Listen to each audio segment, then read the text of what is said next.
Hello, my young theologians and scholars of religion. So we're in our unit looking at what is religion. So we're looking at what religion is and what it's done in the world and how people adhere to it or what they do when they're part of a religion and how do we define this thing and what does it do for people and in humanity? Because it is part of human life, isn't it? This idea of religion in one way or another. And we started to look at some different scholars and different approaches to this. And so today we're going to look at some ideas of a man called Karl Marx. Now, he takes the angle of looking at it from history, but also economics, so to do with money and politics, but then more importantly, really to do with sociology, which might be a subject some of you are doing or some of you might be going on to do. So he is looking at what religion does for society. Other lessons we've looked at, Freud, for example, where it's to do with the mind, whereas for Karl Marx, it's to do with what is going on in society and how society functions. So groups of people, what does religion do for those people? And for Karl Marx, what's really important about his theory is it's a lot to do with who has sort of the power in a society, who's in control, who's in charge. And for Karl Marx, he would say that those people who have got money, or at least the means to make money and to produce things in the society that most of us live under today, so we're living under a capitalist society, in that society, there's some people who have and some people who have not got access to generating money, capital, to be able to live by. You'll unpack this a bit more in your lesson today, or perhaps you already have. And as part of this process, he says that religion is there and is used by those people who've got power and control and the power to buy and sell and make things and make money from what they're making. It's used by those people to keep those people who don't have those things in their place. So that's really the important thing to understand about Karl Marx's view on religion, that society has always got this kind of conflict between the haves and the have-nots, or the people who do have and the people who don't have. And it's going to have this conflict because obviously if I don't have money, or I don't have a job, or I don't have wealth, and I don't have nice food, and I don't have these things, and I see people that do have it, well, I'm going to want to go and take it, aren't I? You could argue. And so for Karl Marx, he says religion is one thing, along with others, that's used by those people to sort of control and pacify those others who don't have, to stop them sort of struggling or fighting to get that. Now, you might completely disagree with how he sees society, and you might completely disagree with how he sees religion being part of this, and that's fine. You know, in sociology, you learn lots of different views about this and criticism of him too.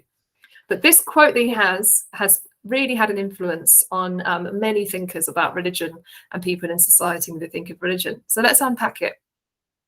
Religion is the opium of the people.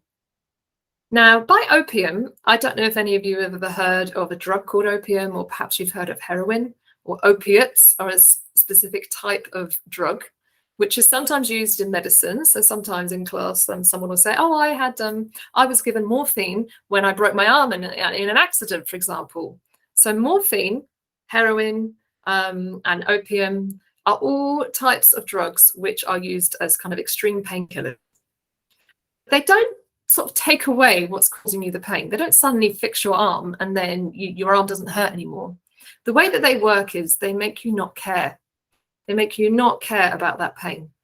They make you not bothered by it. Okay, so this is why many people who might be living on the streets, having a really tough time, end up addicted to this kind of drug, because their life is so difficult and so miserable. You know, they're turning to a drug that makes them not care about it, that makes them just not even notice the rubbish that's going on around them. And so for Karl Marx to refer religion to being like that, it's a bit like he's saying it's the painkiller of the people. It's something that makes people not care or notice about different things going on around them, makes them not want to do that struggle and that fight to go and to take back what really he says should be theirs. Now, absolutely, there are many ways you could criticize this and challenge this.